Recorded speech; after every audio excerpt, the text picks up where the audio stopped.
네, 얘기를 이어나가 보겠습니다.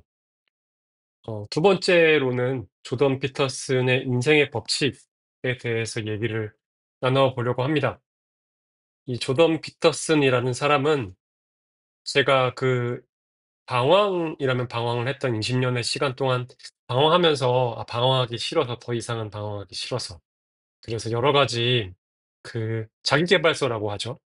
그 인, 인생에 대한 태도를 바꾼다든지, 아니면 인생의 구체적인 삶의 방식을 바꾼다든지, 이렇게 한번 해보기 위해서 여러 가지 방법을 썼는데, 그 중에 하나가 자기계발서를 한번, 이런 표현 그렇지만 닥치는 대로 한번 봐봤어요.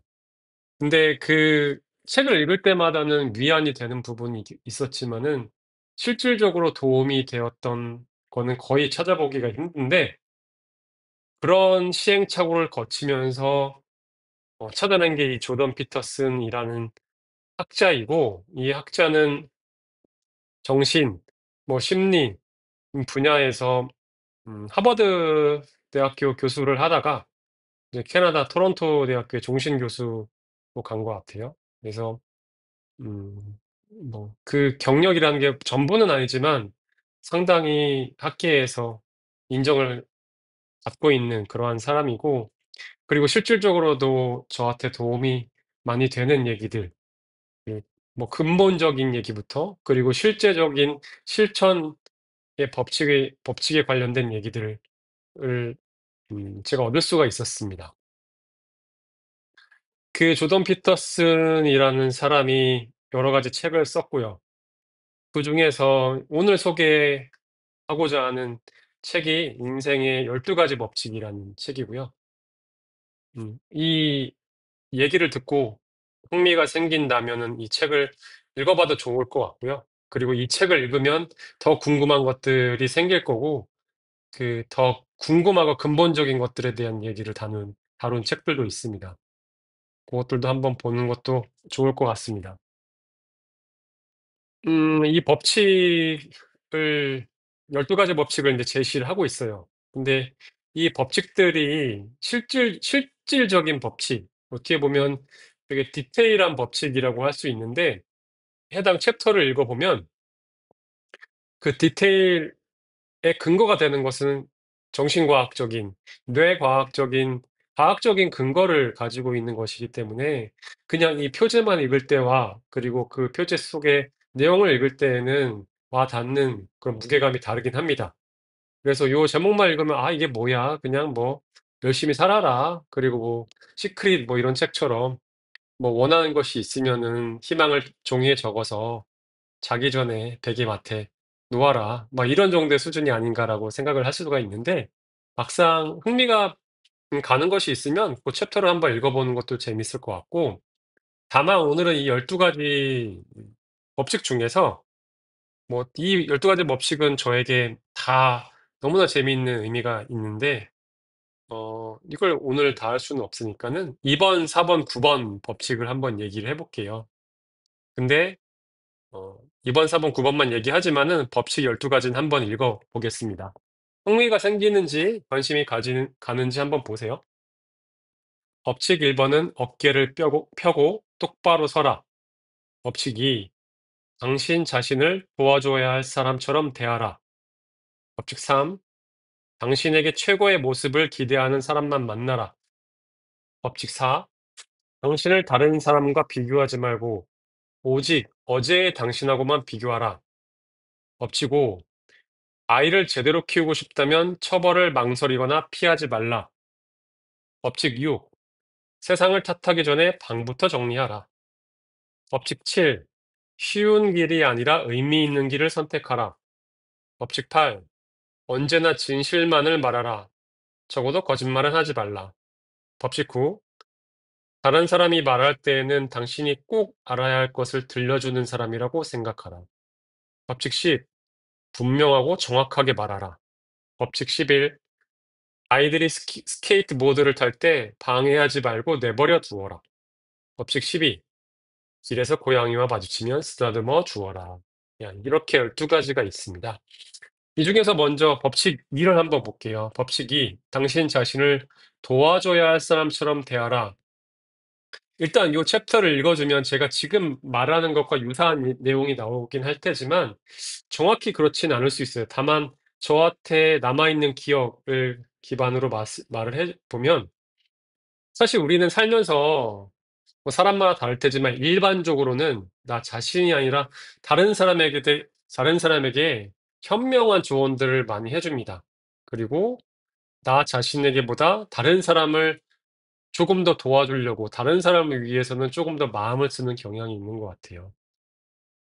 예를 들어서 어 만약에 어떤 친구가 하지 말아야 될 일과 해야 될 일 사이에서 갈등을 하고 있다면 우리는 그 친구에게 냉정하게 "너가 이런 유혹에 흔들리는 것은 이해하지만 이런 유혹은 이러이러이러한 면에서 옳지 못하고 이 유혹을 잘 잠재우고 올바른 행동을 해라.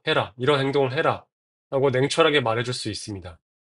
그리고 또한 어떤 어려움에 처한 상황이 있을 때 다른 사람에 대해서 온정적인 그리고 감싸 안아주는 그러한 태도를 보이는 것은 매우 흔하게 볼 수 있는 것 같아요. 제 기준으로는. 그리고 이제 저 개인적으로 20년 전에 저 자신에게 제 자신을 들어보고 그 조언을 해준다면 저는 항상 다른 사람에게는 지혜로운 조언을 하면서도 나 자신이 지혜가 필요할 때에는 지혜롭지 못한 지혜로운 조언을 해주지 못했던 것 같아요. 그리고 혹은 다른 사람이 응원이 필요할 때, 격려가 필요할 때는 그것에 대해서 잘 해줬는데, 근데 정작 내가 그러한 응원이 필요하고 격려가 필요할 때, 과연 내가 다른 사람에게 해주는 것처럼 따뜻하고도 진실된 위로를 해주었는가, 스스로에게. 라고 생각을 하면은 그렇지 못한 것 같아요. 그래서 전 이 법칙처럼 제가 어떤 행동을 할 때, 혹은 계획을 세울 때, 그리고 저의 스스로에 대해서 위로를 하고자 할 때, 이럴 때에는 제 스스로가 다른 사람, 내가 도움을 주는 어떤 사람이라고 상정을 해보면, 그러면 올바른 태도, 올바른 위로가 나오는 것 같다는 걸 많이 느낍니다. 그래서 내 스스로를, 내 스스로의 행동을 정할 때, 때로는 냉철하게 "너는 이거는 분명히 너에게 도움이 되기 위해서는 이러한 행동은 자제해야 된다."라고 말할 수 있거나 혹은 위로가 필요할 때 힘이 필요할 때 남에게 해 주는 것처럼 내 자신에 대해서도 그렇게 해줄 수 있는 그런 지혜라고 할까요? 지금 설명이 잘 되고 있는지는 이해가 잘 되고 있는지 모르겠는데 저는 이 명확하게 지금 얘기할 수는 없지만은 요런 마음가짐이 정리가 되었고 이 마음가짐이 저에게는 많이 도움이 됩니다. 그래서 법칙 2 번이 저에게는 이런 식으로 도움이 되는 얘기고요. 그다음에 법칙 4를 보겠습니다. 4 보면은 "당신을 다른 사람과 비교하지 말고 오직 어제의 당신하고만 비교하라." 이렇게 되고 있는데요. 이거는 너무 훌륭한 말이죠. 사람들의 많은 불행이 다른 사람과의 비교에서 시작이 되잖아요. 이거는 이미 알고 있었던 일이지만 정말 까먹으면 많은 고통을 주는 그러한 법칙인 것 같습니다. 저는 로스쿨을 나왔기 때문에 사법연수원의 문화나 아니면 그 실제로 거기 경험이나 이런 게 없긴 해요. 근데 이제 제가 풍문으로 인제 들은 뭐 에피소드 같은 거 그냥 농담이겠죠? 라고 들은 것이 재미난 것이 있는데 이 사법연수원 성적에 따라서 이제 뭐 법관이나 검사나 임용이 결정이 되잖아요.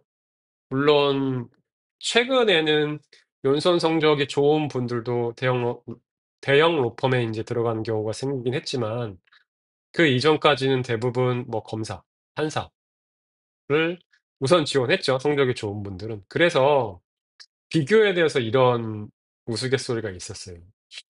연수원 내에서는 일단 판사든 검사든 그 안에 들어갈 수 있는 성적이 되지 않는 사람은 자기들보다 더 성적이 좋아서 그래서 판사나 검사가 될 수 있는 성적을 가진 사람을 부러워한다고 해요. 비교를 하는 거죠, 나랑 비교해서. 그리고 그 판검사 성적 정도를 가진 사람들 내에서는 수도권, 서울이나 경기도의 첫 근무지를 발령받는 그러한 사람들을 그렇지 못한 사람들이 인제 비교를 한다고 해요. 비교를 하고 부러워하고.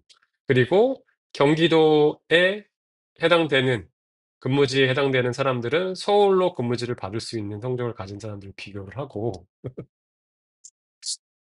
뭐 이 서울 내에서도 뭐 요직이 있었다는 것 같아요. 서울중앙지법인 것 같은데 아무튼 그쪽에 성적이 되는 사람을 또 그렇지 못한 사람들이 비교를 하고 그리고 3 등은 2 등을 비교하고 연수원 2 등은 연수원 1 등을 비교한 비교해서 부러워한다라는 얘기를 제가 재밌게 들었고 그럼 연수원 1 등은 누굴 비교하느냐?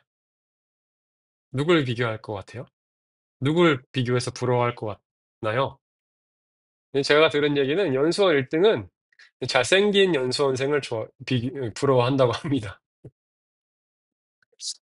아무튼 요렇게 사람들은 끊임없이 나와 다른 사람을 비교를 하고 그리고 그로 인해서 많이 불행을 느끼는 것 같아요. 근데 물론 그런 비교라는 게 자기 발전의 원동력이 될 수 있다고 저는 생각을 해요. 다만 나보다 더 많은 좋은 것을 가진 남과 비교하는 것은 내가 그로 인해서 얻을 수 있는 것보다는 잃는 것이 더 많고 얻을 수 있는 것도 단기적일 뿐이지 장기적인 인생 전체의 안목에 보면 잃는 게 더 많은 것 같습니다. 그러니까는 내가 과거의 나와 비교를 해서 나아지고 있다면 그걸로 만족하고 또 그로 인해서 좀 힘을 얻고 동력을 얻을 수 있는 그러한 과거의 나와의 비교를 하면 어떨까라는 생각을 해요. 그래서 제가 이제 뭐 변호사 생활하면서 많이 힘들 때가 있죠. 하지만은 제 친구들한테 하는 얘기가 뭐 힘들 때도 있긴 한데 근데 이제 공부할 때보다는 낫다. 아직도 이제 변호사가 되지 못하고 만약에 그냥 그런 공부를 하고 있다고 생각을 하면 그러면은 그것보다는 지금이 낫지 않느냐. 만약에 내가 그렇다고 하면은 '이 변호사가 된 것 자체를 부러워하지 않겠느냐.'라고 생각을 해서 그렇게 생각을 하면은 그때보다는 좀 나은 상황이라는 생각이 들고 더 힘을 내서 '내가 얼마나 이 변호사가 되고 싶었는데.'라고 생각을 하면서 값지게 현재 상황을 생각을 하고 앞으로도 더 열심히 살자고 그렇게 다짐을 하게 됩니다. 그래서 요거는 정말 좋은 조언이 될 수 있을 것 같습니다. 그리고 법칙 9. "다른 사람이 말을 할 때는 당신이 꼭 알아야 할 것을 들려줄 사람이라고 생각해라." 이거는 작게 말하면은 제가 변호사로서 의뢰인과 상담을 할 때 그럴 때 조언, 이 법칙이 상당히 많이 도움이 됩니다. 이게 사실 음 판사님들이랑 다르게 변호사들은 모든 사건의 경우에 일차적으로 의뢰인과 그러니까 법적 체계가 뭐 당연히 어 배우지 않았으니 법적인 지식은 없고 그런 일반인과 얘기를 해야 됩니다. 그러면은 사실 법적으로 중요한 얘기를 하실 때도 있지만 그렇지 못한 얘기를 하실 때도 많고 그리고 당연히 변호사로서 들어 드려야 될 얘기이지만 법적인 거와 좀 동떨어지는 본인이 얼마나 힘든지 그렇게 좀 위로를 받고 싶어 하는 말씀을 할 때도 많아요. 근데 이때 그런 얘기를 듣는 게 동력이 떨어질 때가 있잖아요, 사람이기 때문에. 그때에는 요 말을 저는 기억을 합니다. 떠올리는데요. "다른 사람이 말할 때에는 당신이 꼭 알아야 할 것을 들려줄 사람이라고 생각해라." 그래서 이 사람이 내가 꼭 알아야 될 것을 지금 지켜보면 말을 해줄 거예요. 왜냐하면 의뢰인이 법적인 지식이 없어도 자기의 힘든 점을 말하다가 문득 법적으로 중요한 내용을 또 말할 수도 있거든요. 혹은 뭐 법적인 뭐 그런 게 아니라 그냥 인생의 교훈이 될 수 있는 것도 들려줄 수 있고. 그는 요 법칙은 작게 말하면 작은 범위로 말하면은 제가 의뢰인을 상대할 때 혹은 의뢰인이 아니더라도 그냥 어 범 변호사와 의뢰인 관계가 아니고 다른 지인들을 만나서 얘기를 들을 때에도 이 말은 참 좋은 것 같고 또 이렇게 생각을 해야지 그 시간이 의미 있게 되는 것 같습니다, 덜 지루하고. 그래서 요렇게 2 번, 4 번, 9번 법칙에 대해서 말씀을 드려 봤고 어떤가요?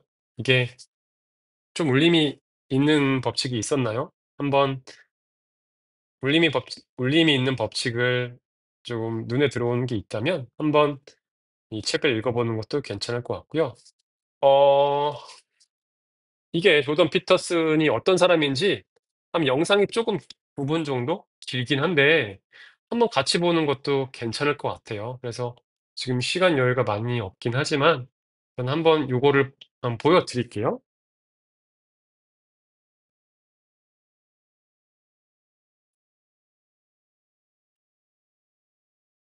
You know, if you take people, and I've told you this, and you expose them voluntarily to things that they are avoiding. 이게 배경 설명을 먼저 해 드리면 이게 그 위에 제목에 나와 있는 것처럼 이 조던 피터슨이 이 영상에서 하는 얘기는 이 영상은 이제 대학교의 학생들을 상대로 하는 강의를 찍어 놓은 거고 자신의 삶과 행동에 대해 책임을 지라라는 요지로 그렇게 요지를 정리할 수 있겠는데요. 한번 이 영상을 보다가 여러분의 눈에 띄는 것이 있으면 그것이 여러분에게 중요한 것이에요. 그래서 이 사람 말이 되게 빠르거든요. 그러니까 다 이해하려고 혹은 다 이 자막이 빨리 지나가는데 다 보려고는 하지 말고 다만 나의 마음에 울림이 있는 것이 있는가 그걸 한번 보시면 좋을 것 같습니다. And are afraid of, you know, that they know they need to overcome in order to meet their goals, their self-defined goals. If you can teach people to stand up in the face of the things they're afraid of, they get stronger.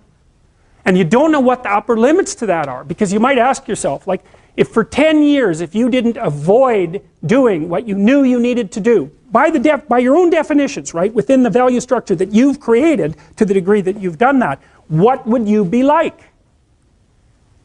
Well, you know, there are remarkable people who come into the world from time to time, and there are people who do find out over decades-long periods what they could be like if they were who they were, if they spoke their being forward.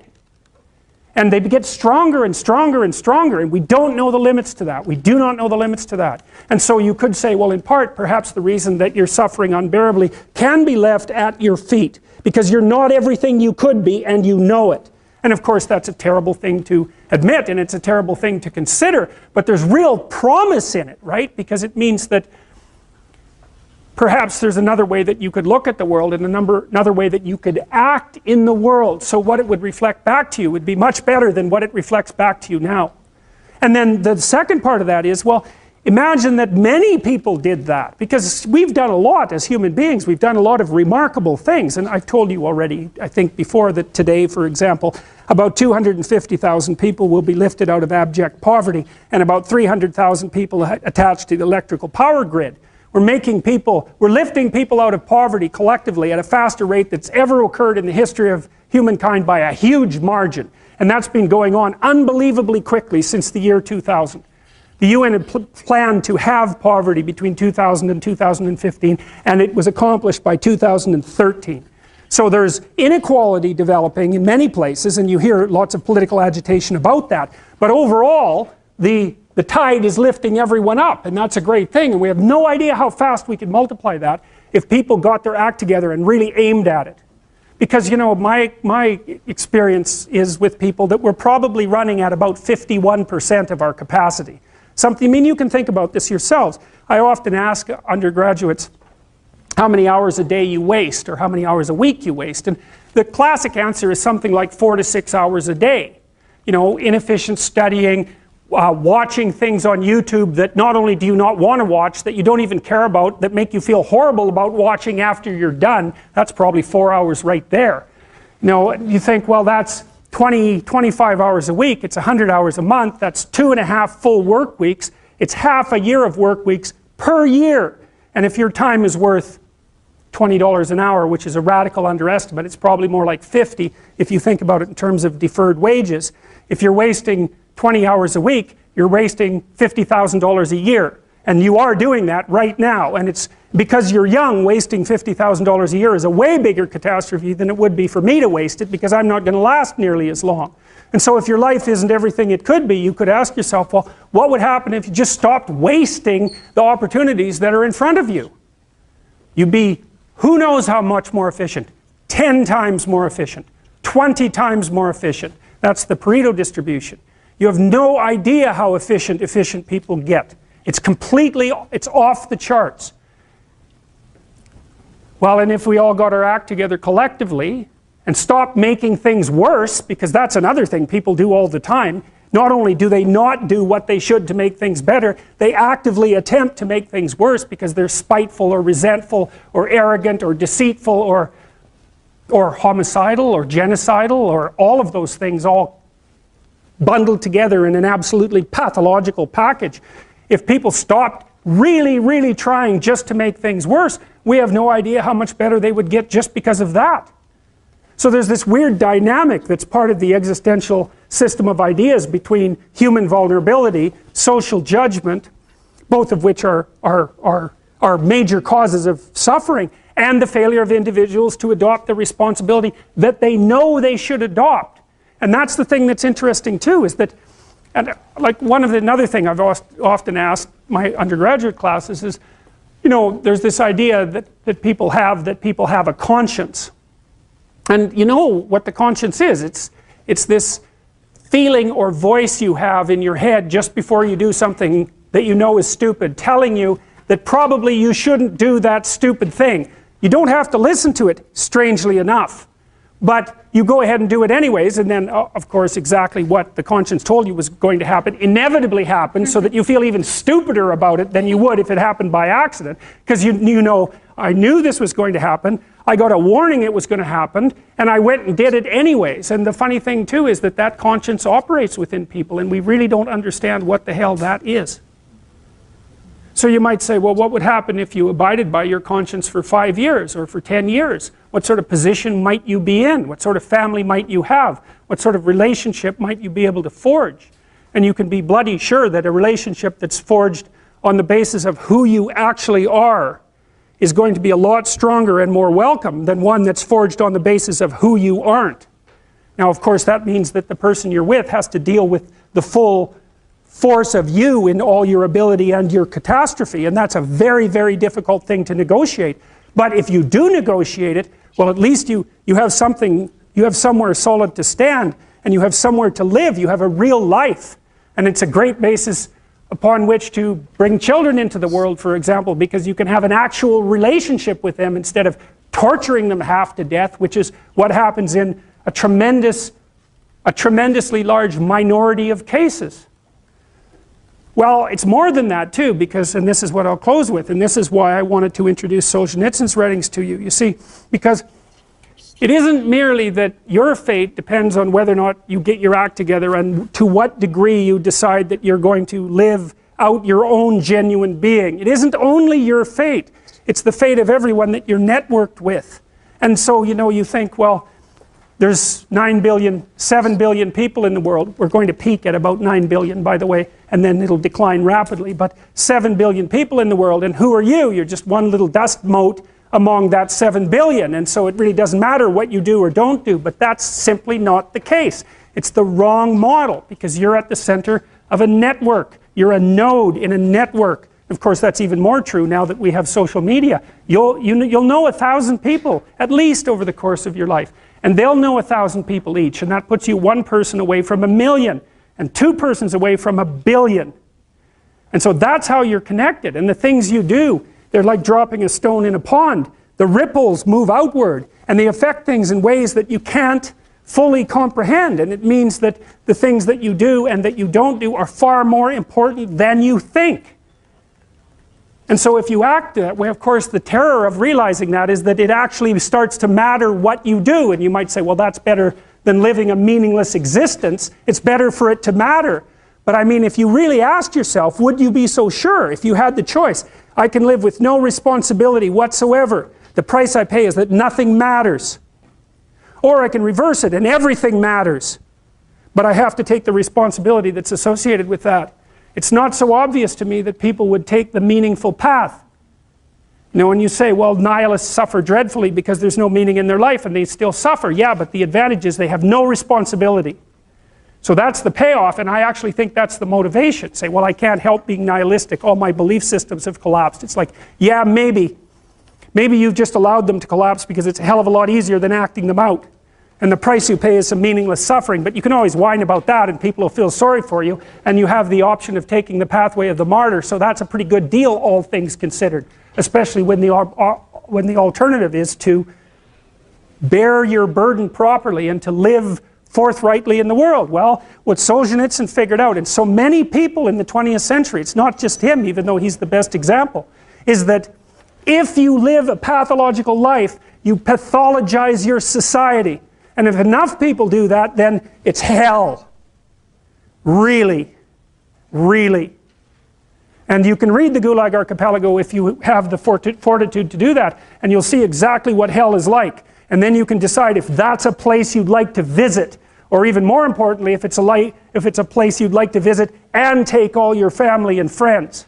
Because that's what happened in the 20th century.